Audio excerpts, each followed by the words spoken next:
लगातार ट्रंप का भारत के ऊपर गुस्सा और लगातार टैरिफ के बाद टैरिफ का ऐलान। पहले ट्रंप ने भारत पर 25% टैरिफ लगाया, जो कि भारत के बाकी पड़ोसी देशों की अपेक्षा में काफ़ी ज़्यादा था। अब उसके बाद ट्रंप के द्वारा भारत पर 25% और टैरिफ लगाया गया था और उसके बाद ट्रंप और पुतिन की अलास्का में मुलाकात होती है, जहां पे ट्रंप खुद ही ये बोल देते हैं कि भारत ने रूस से तेल लेना बंद कर दिया है और अब हो सकता है कि जो भारत पे 26 अगस्त से टैरिफ लगना है वो अब आगे 2-3 हफ्ते में हम डिसाइड करेंगे कि वो कब से लगेगा। लेकिन चीज़ें अब जाके धीरे धीरे साफ़ होना शुरू हो गई हैं कि ट्रंप का जो तेल वाला बहाना है कि भारत रूस से तेल ले रहा है, ये केवल एक बहाने के तौर पे आ रहा है। अब उन्होंने मेन मुद्दा उसी को बना के रखा है। जब इंडिया और पाकिस्तान के बीच कॉन्फ्लिक्ट हुआ था, तो उसी कॉन्फ्लिक्ट के टाइम से ही ट्रंप ने भारत को ये धमकी दी थी कि हम इतना ज़्यादा टैरिफ लगाएंगे कि दिमाग चकरा जाएगा।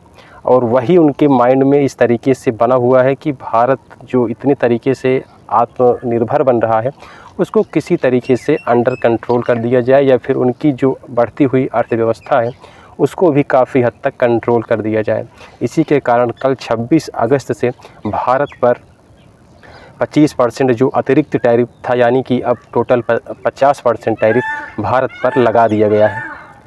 और अब जाके जो ट्रंप के बयान हैं, जो उनसे पत्रकारों के द्वारा पूछा जा रहा है, तो अब उनकी बयानबाजी भी खुल के आनी शुरू हो गई है कि जो भारत और पाकिस्तान के बीच जब कॉन्फ्लिक्ट हो रहा था, तब जो भारत था और पाकिस्तान था वो हमसे ट्रेड डील की बात कर रहे थे, जबकि मैं उस टाइम को वो केवल जो कॉन्फ्लिक्ट चल रहा था वो किसी न्यूक्लियर वार में न परिवर्तित हो जाए, बस उसी को रोकने का प्रयास कर रहा था। तो इस तरीके से ट्रंप नोबल शांति का पुरस्कार भी चाहते हैं और जो भारत जैसे देश हैं जिनकी अर्थव्यवस्था लगातार बढ़ रही है, उनको भी अपने कंट्रोल में रखना चाहते हैं। इसी कारण से भारत पर लगातार टैरिफ पे टैरिफ बढ़ाया जा रहा था। तो ये जो मेन रीज़न है अब समझ में आ गया है। और कल यानी 26 अगस्त को भारत पर टोटल 50% टैरिफ अमेरिका के द्वारा लगाया जा चुका है।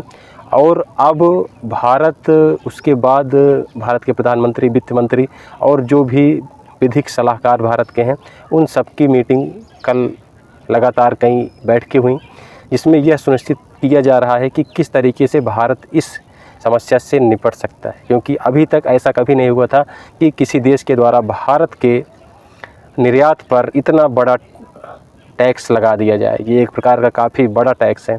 तो अब देखना ये होगा कि भारत इससे कैसे